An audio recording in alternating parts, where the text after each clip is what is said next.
Now, moving on to the paper 2 questions, the question says, Figure 3.1 shows the central nervous system and some other parts of a man's body, labeled A, B, and C with a sharp pin. The first part asks us to name the two parts of the central nervous system labeled A and B. Here, A is the brain, and B is the spinal cord. Then, part B of this question states, the man accidentally touches a sharp pin with his hand and immediately lifts his lower arm away in a reflex action. It asks, this reflex action involves a receptor and an effector. On Figure 3.1, draw a labeled line to indicate the location of the receptor and label it R, and the effector and label it E. Here, we need to identify and label these correctly on the diagram. So, here's how we label it. This part is the receptor, so we mark it R, and this part is the effector, so we mark it E. In part 2 of this question, it asks, describe the roles of two named neurons in this reflex arc. In a reflex arc, the sensory neuron detects a stimulus from the receptor and carries the impulse to the spinal cord or central nervous system. The relay neuron then passes the impulse from the sensory neuron to the motor neuron within the spinal cord. Finally, the motor neuron transmits the impulse to the effector, such as a muscle, which produces a response, like moving the hand away from a sharp object. Remember that this is a 4-mark answer and you have to properly mention neurons. No neurons named means no marks. If you write more than 2 neurons, they will mark the best 2 named neurons. This is what your marking scheme says. Moving on to part C, the question states, the part of the body labeled C is a gland in the endocrine system. The gland labeled C is the adrenal gland, which can be identified because it is located just above the kidneys. Therefore, we simply write adrenal gland. The next part asks, explain the role of gland C in triggering an increase in heart rate in response to a sudden shock.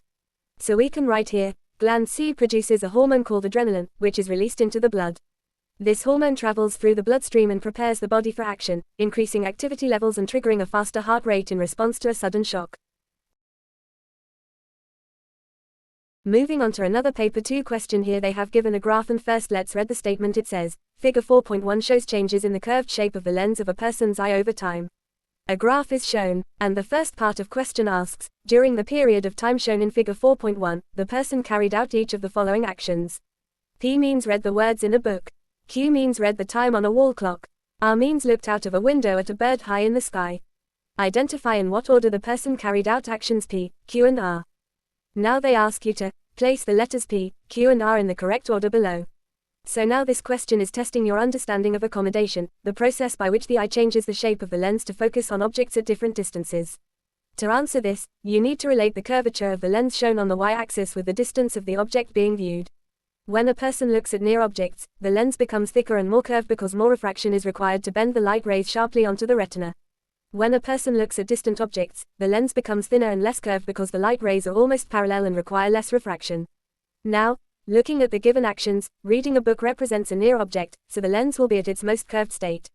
Reading a wall clock represents an object at a moderate distance, so the lens will be moderately curved. Looking at a bird high in the sky represents a distant object, so the lens will be at its least curved state.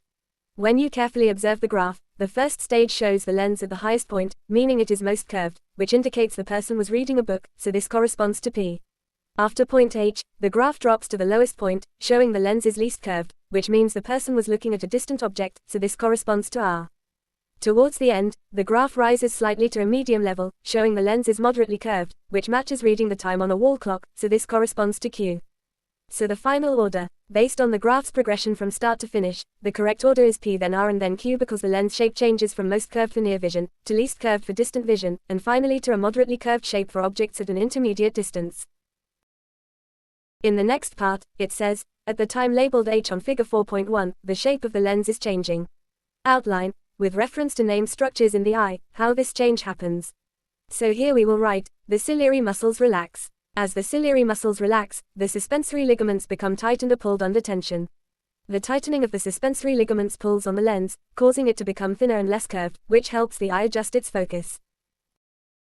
Then moving further, we come to part B, which states, Figure 4.2 shows a front view of the eye in dim light, showing the structure of the eye. The question asks you to complete the labels on Figure 4.2 by naming the two parts of the eye indicated by the label lines. Here, the labeled structures are the pupil and the iris, so we simply identify and write pupil for one label and iris for the other. Then moving on, the next instruction asks you to complete figure 4.3 to show a view of the same eye as it would appear in bright light. Another eye diagram is provided, and you are required to complete it by showing how the eye would look in bright light.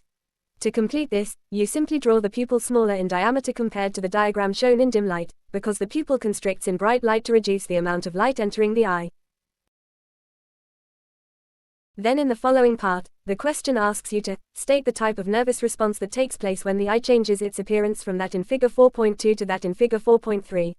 So, the correct response is reflex, as the change in pupil size occurs automatically and without conscious control. Next, the final part of this question asks you to suggest the importance to the person of this response taking place in the eye. So here we will simply write that it protects the retina and light receptors, including rod and cone cells, from damage caused by bright light, and it happens rapidly to prevent harm.